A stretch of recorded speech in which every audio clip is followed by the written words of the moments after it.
Now let's talk about how to find an accommodation. आपका हो गया बैंक का काम, आपका फ़ोन का काम हो गया, आपका सिम नंबर का काम हो गया। अब रहने के लिए जगह तो चाहिए होगी ना। तो आपके पास अकोमोडेशन के लिए दो ऑप्शन है। सबसे पहला ऑप्शन ये है कि आपने जिस भी कॉलेज में एडमिशन लिया है उसी कॉलेज का कॉलेज रेसिडेंस होता है। College residence it's kind of hostel. जो हमारे इंडिया में हॉस्टल होते हैं उसी तरह होता है। आपको आपका पर्सनल रूम मिल जाता है, सोने के लिए बेड मिल जाता है, एक किचन मिल जाता है जो कॉमन होता है, जो आप अपने रूममेट होते हैं उनके साथ शेयर करते हो। रूममेट या फिर हाउसमेट होते हैं उनके साथ आप शेयर करते हो। देन बट उसका ये एक बड़ा प्रॉब्लम ये है कि जो कॉलेज रेसिडेंस है वो बहुत ज़्यादा एक्सपेंसिव होते हैं। वो यूजुअली मैं टोरंटो, अगर मेरी कॉलेज सेंटिनियल कॉलेज की बात करूँ तो उसकी प्राइस थी $800 से लेके $1000 पर मंथ। इसलिए हमारे जो इंडियन स्टूडेंट्स हैं उन लोगों में कॉलेज रेसिडेंस उतना ज़्यादा पॉपुलर नहीं है। आप अगर कॉलेज रेसिडेंस में जाओगे तो आपको उतने सारे इंडियन स्टूडेंट्स नहीं मिलेंगे। आपको दूसरी कंट्री के, जो यूरोप है, साउथ अमेरिका है, देन चाइना है, कोरिया है, उनके स्टूडेंट आपको वहाँ पे ज़्यादा मिलेंगे। और इसी वजह से जो हमारे इंडियन स्टूडेंट है जो नए नए आते हैं वो अपने लोगों के साथ रहना ज़्यादा पसंद करते हैं। तो उनको कॉलेज रेसिडेंस में अपना क्राउड मिलता नहीं, इसलिए वो रहना पसंद नहीं करते। ऑन टॉप ऑफ दैट उनका जो कॉलेज रेसिडेंस का जो रेंट होता है वो भी बहुत ज़्यादा एक्सपेंसिव होता है। अब मैं बात करूँगा दूसरा, जो कि है most popular, and that is shared accommodation.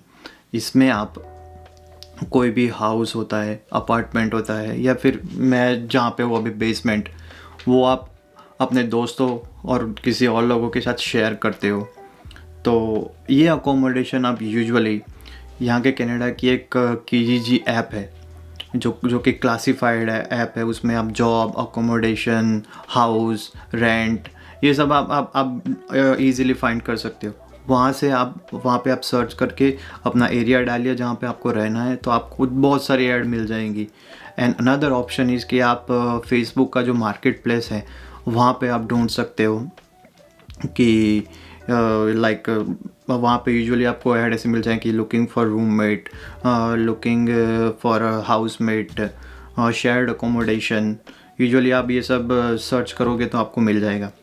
And दूसरा ऑप्शन ये है कि आप इधर किसी को अगर जानते हो, आपका कोई फ्रेंड है, फैमिली फ्रेंड है, तो आप उसको भी बोल सकते हो कि यार मैं अकोमोडेशन ढूंढ रहा हूँ, can you like help me. Like मैं अपनी बात करूँ तो मुझे मेरा पहला अकोमोडेशन ऐसे मिला था कि मेरे साथ आइल्स में एक बंदा था, उसका नाम था रौनक पटेल। उसने मुझे हेल्प की थी अकोमोडेशन फाइंड करने में। कैसे? रौनक पटेल तो मतलब वो जहाँ पे रहता था वहाँ पे तो कोई मतलब स्पेस अवेलेबल नहीं थी, बट उसने उसके फ्रेंड को कॉल किया था और उसके फ्रेंड के वहाँ एक स्पेस अवेलेबल थी। So that's how I got my first accommodation. So ये भी एक वे है कि आप अपने जो किसी अगर फ्रेंड या फिर फैमिली फ्रेंड है, रिलेटिव्स है, उनको जानते हो, वो शायद हेल्प कर सकते हैं। अगर मैं टोरंटो यानी कि GTA की अकोमोडेशन प्राइसेस की बात करूँ तो आपको आपका पर्सनल रूम 800 से लेकर $900 में मिल जाएगा। अगर आपको अपना रूम किसी के साथ शेयर करना है तो वो आप डिवाइड बाय 2 कर दीजिए।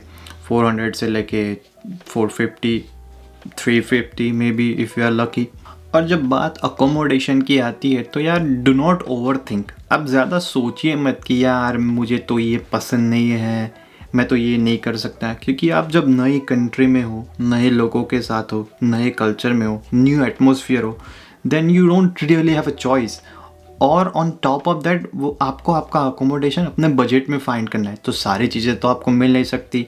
और आप किसी दूसरे कंट्री में अगर शिफ्ट हो रहे, मूव हो रहे, तो आप एक चीज़ हमेशा हमेशा हमेशा अपने दिमाग में रखिए कि आप चाहे कहीं भी जाए, आपके घर के जैसा कुछ भी होने वाला नहीं है। सो आप वो ढूंढने की कोशिश भी मत कीजिए कि यार मेरे घर जैसा ये नहीं मिल रहा मेरे को। मुझे इस वजह से स्टार्टिंग में बहुत ज़्यादा तकलीफ़ हुई थी। आई वुड से कि मुझे जो मेरे फर्स्ट 8 मंथ्स है वो मेरे बहुत ज़्यादा ब्रूटल थे कि यार मैं हर जगह, मैं जो भी अकोमोडेशन में जाता था वहाँ पे मैं ऐसा फाइंड करने की ट्राई करता था कि मुझे मेरा घर जैसा मिल जाए। But then later on I realise that मैं चाहे कहीं भी जाऊँ, घर के जैसा तो कुछ मिलने वाला है नहीं। आई मीन घर के जैसा तो कुछ है ही नहीं ना। वो घर इसीलिए है क्योंकि वो घर है। सो इसलिए बेटर है कि आप जब नए इमिग्रेंट हो, नए स्टूडेंट हो किसी नई कंट्री में, तो आपको जो भी मिले आप ले लो। और जब आपको लगे कि आपको इससे बेटर कोई अकोमोडेशन मिल रहा है, then you can always move on. But जब आप नए हो तो ज़्यादा सोचो मत, just go. Guys, I would like to give you one warning about rent transfer scam. एक स्कैम है जो किजीजी पे मैंने अभी रिसेंटली बहुत देखा है। जब हम आए 5 साल पहले तब तो ऐसा कुछ था नहीं, बट अभी भी मैंने बहुत फेसबुक पर या न्यूज़ में देखा कि किजीजी पर ये रेंट का स्कैम होता है। यूजुअली जो किजीजी पर ऐड होती है वो 99% of the ad they are genuine, but अभी कुछ लोग फेक ऐड उस पर पोस्ट करते हैं जो न्यू इमिग्रेंट्स एंड स्टूडेंट होते हैं, उनको बेवकूफ़ बनाने के लिए, उनसे पैसे लूटने के लिए। तो वो यूजुअली क्या करते हैं कि किजीजी पर जो फेक ऐड होती है अकोमोडेशन की वो शेयर करते हैं। फिर आप उस पर रिप्लाई करते हो, तो जैसे ही आप रिप्लाई करते हो वो आपको पैसे ट्रांसफ़र करने के लिए डिमांड करेंगे। वो आपके साथ डील फिक्स कर देंगे और आपको बोलेंगे कि आप पैसे ट्रांसफ़र कर दो। और जैसे ही आप पैसे ट्रांसफ़र करोगे, बूम, वो अकाउंट वहाँ से हटा देते हैं, गायब हो जाते हैं। सो मैंने ऐसा कई पढ़ा है। मैंने किसी को पर्सनली तो सुना नहीं है कि किसी के साथ हुआ हो ऐसा, बट मैंने न्यूज़ में पढ़ा है, फेसबुक पे मैंने पोस्ट देखी है। सो बी केयरफुल गाइज, अपनी कॉमन सेंस यूज़ कीजिए और किसी को भी आप अकोमोडेशन देखने से पहले एडवांस पे मत कीजिए। अगर वो बहुत ज़्यादा इंसिस्ट करता है तो आप उसको पोलाइटली लैंडलॉर्ड को बोल दीजिए कि I would like to pay my rent as soon as I come to your place, because I'm a new immigrant and I don't know much about the country, and I have heard a lot of stories about people being scammed on Kijiji. So please and thank you. How to find a part-time work as a student? अगर आप Canada में international student हो तो that you are allowed to work 20 hours per week during your study period, and then जब आपका vacation होता है then you can work full time 40 hours.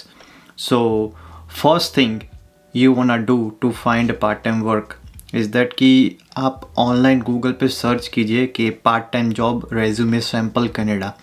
Usually the templates ready होते हैं, आप सिर्फ उसमें अपनी इंफॉर्मेशन फिलअप कर दीजिए और रेज्यूमे बना लीजिए। और उस रेज्यूमे की मैं सजेस्ट करूँगा कि आप एटलीस्ट 25 प्रिंट ज़ेरॉक्स कीजिए। और अगर आप कनाडा में ऑफ कोर्स आप नए हो तो आपको अगर आइडिया ना हो कि ज़ेरॉक्स कहाँ से करवानी है, तो कनाडा में एक स्टेपल्स करके एक स्टेशनरी का बड़ा सा स्टोर है, वहाँ पे जाके आप ज़ेरॉक्स करवा सकते हैं। या फिर जो आपके घर के पास में कन्वीनियंस जनरल स्टोर है वहाँ पे भी ज़ेरॉक्स मशीन अवेलेबल होते हैं, तो वहाँ पे भी जाके आप वो उसकी फ़ोटोकॉपी करवा सकते हैं। ठीक है, एटलीस्ट 25 कॉपीज़ आपको करवानी है। और what you want to do is that आप जहाँ पे रहने वाले हो और जहाँ पे ऑलरेडी रहते हो उसके आसपास जो भी मैकडॉनल्ड्स है, बर्गर किंग है, टिम हॉर्टन जो कि यहाँ की बहुत बड़ी कॉफ़ी चेन है, then there is a FreshCo, Shoppers Drug Mart, and then No Frills, and जो भी आपको गैस स्टेशन यानी कि पेट्रोल पंप दिखे, छोटे मोटे कन्वीनियंस स्टोर दिखे, जो भी आप जहाँ पे रहते हो उसके आसपास ये जो भी आपको दिखे वहाँ पे जाइए। और वहाँ पे आप जाइए सुबह 8 से लेके 4 के बीच में अगर आपको जॉब चाहिए था, क्योंकि उसी टाइम में मैनेजर्स एंड HR अवेलेबल होते हैं।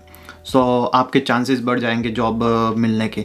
सो आप जाइए और वहाँ पे पूछिए कि hello guys, I am a international student or I am a student in this college and I am looking for a part time work, do you guys hiring? अगर वो यस बोले तो आप वहाँ पे अपना रेज्यूमे दे के आएंगे और अपना रेज्यूमे एटलीस्ट 25 जगह पे दे। मैं गारंटी के साथ कह सकता हूँ कि वो उस 25 जगह में आपने रेज्यूमे दिया है उसमें से एक जगह से तो आपको जॉब के लिए कॉल आएगा ही आएगा। I guarantee that. सो या एंड अगर मैं अपनी बात करूँ तो मुझे मेरी पहली जॉब ऐसे ही मिली थी कि मैं जब नया आया तो मैंने 20-25 रेज्यूमे की कॉपी बना ली थी और मैं सभी डोर टू डोर जाके मैं रेज्यूमे देता था। मैं रेज्यूमे देता था मैकडोनल्ड्स में, गैस स्टेशंस में, एंड देन सबवे में देता था, और जो भी फास्ट फूड के रेस्टोरेंट है वहाँ पे देता था, एंड ग्रोसरी स्टोर्स में देता था। और मुझे एक हफ्ते के बाद फाइनली कन्वीनियंस स्टोर, एक जो जनरल स्टोर को कन्वीनियंस स्टोर बोलते हैं, वहाँ से कॉल आई कि वी नीड पीपल एंड आप आ जाइए। तो फिर वहाँ से मेरी एक ही वीक में लैंड होने की एक ही वीक में मुझे जॉब मिल गई। वहाँ से मेरी ट्रेनिंग स्टार्ट हुई, and then I used to work in the nights. वो 24 आवर्स का स्टोर था, तो मैं 3 दिन नाइट करता था वहाँ पे 8-8 घंटे की। सो या और दूसरा ऑप्शन ये है कि आप कीजीजी है, जो कि मैंने आपको अकोमोडेशन फाइंड करने के लिए कि वही सजेस्ट किया था, वो आप जॉब सर्च करने के लिए भी ढूंढ सकते हो। Just in search bar just type the part time work, cashier, server, type the Subway restaurant. आपको जॉब पोस्टिंग अगर अवेलेबल है तो वो मिल जाएंगी। एंड देन देयर इज़ आप इंडीड पे अकाउंट बना सकते हो, वहाँ पे आप सर्च कर सकते हो। आप लिंक्डइन पे अकाउंट बना के सर्च कर सकते हो। But I would say the most popular way and most effective way to find part time work इसके आप वहाँ पे डायरेक्ट जाओ, मैनेजर से बात करो। और कई केस में तो मैंने ऐसा भी देखा है कि वो ऑन द स्पॉट हायर कर लेते हैं। जैसे कि आप किसी स्टोर में गए और वो बोलते हैं या we need people, let's get started, तो वहीं पे ऑन द स्पॉट आपकी हायरिंग हो जाएंगी। How to make a new friends. Meeting new people is the most exciting part of living abroad. जब आप अपने घर से दूर रहने की दूसरी कंट्री में जाते हो तो आप नए नए बहुत सारे लोगों से मिलते हो। ऐसा ही सेम केस इधर भी होगा। अब you will meet lots of people from various different backgrounds, but I would say कि सबसे अच्छी जगह है नए फ्रेंड्स बनाने के लिए तो वो है कि आपका कॉलेज, जो कि ऑब्वियस चीज़ है। तो आप जब कॉलेज में आप जाओ नए नए, तो आप सबसे बात करने के ट्राई करो, सबके बैकग्राउंड जानने की कोशिश करो, सबके बारे में थोड़े थोड़े इन्फॉर्मेशन लो, आप उनके साथ हैंग आउट करो। Just don't go in the college, sit and leave the class and come back at home. मेरा पहला सेमेस्टर में मैं बहुत ज़्यादा इंट्रोवर्ट था। पहली बात तो ये कि मैं घबरा गया था, मतलब घर से दूर मैं कभी रहा नहीं था, राइट। एंड देन ये सब कुछ मेरे लिए बहुत ज़्यादा नया था, तो I was kind of homesick and I was in depression during my first semester. Depression तो बहुत बड़ा वर्ड हो जाएगा, मैं बोलूँगा कि मैं homesick था और मेरा दिमाग बिल्कुल ब्लैंक था, तो मुझे समझ में ही नहीं आ रहा था कि मैं करूँ क्या। सो मैं इसलिए किसी से बात करता ही नहीं था। मैं सिर्फ कॉलेज जाता था, काम पे जाता था, वापस आ जाता था, सो जाता था, जस्ट लाइक अ मशीन।